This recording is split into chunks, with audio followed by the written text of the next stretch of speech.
Ils sont arrivés à Vauréal peu après 10 h du matin.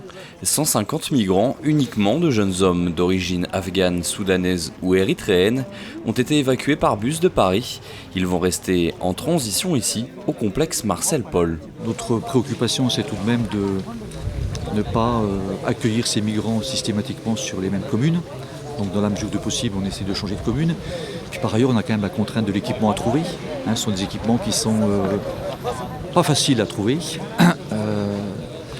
surtout donc en période de rentrée scolaire. Le complexe appartient au comité d'entreprise d'EDF. C'est l'ADOMA spécialisé dans l'habitat à vocation sociale qui se charge de l'accueil des migrants sur le site. La mairie a mis à disposition tables et containers à ordures. La maire de Vauréal assure qu'elle a été consultée par la préfecture.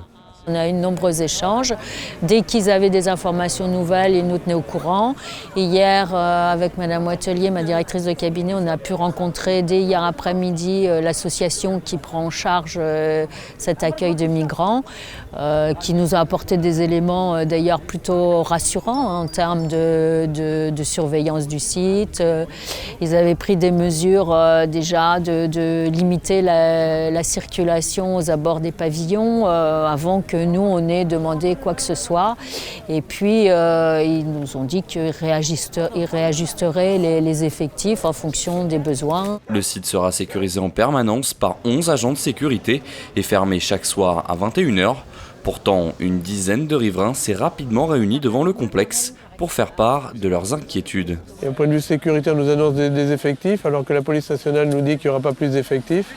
Donc je suis un peu surpris, je suis un peu en doute des paroles du préfet, malgré qu'il se voulait rassurant. Donc voilà un peu, sinon on n'est pas contre l'arrivée des migrants, mais on aurait pu être informé tout en faisant partie du comité de quartier, aucune information n'a été divulguée, sauf chez le Parisien apparemment. Les migrants doivent rester 1 mois avant d'être répartis dans des places d'hébergement fixes dans toute la France. Quoi qu'il arrive, ils ne pourront pas rester beaucoup plus longtemps. Le complexe a été vendu à un promoteur immobilier et doit être démoli avant la fin de l'année.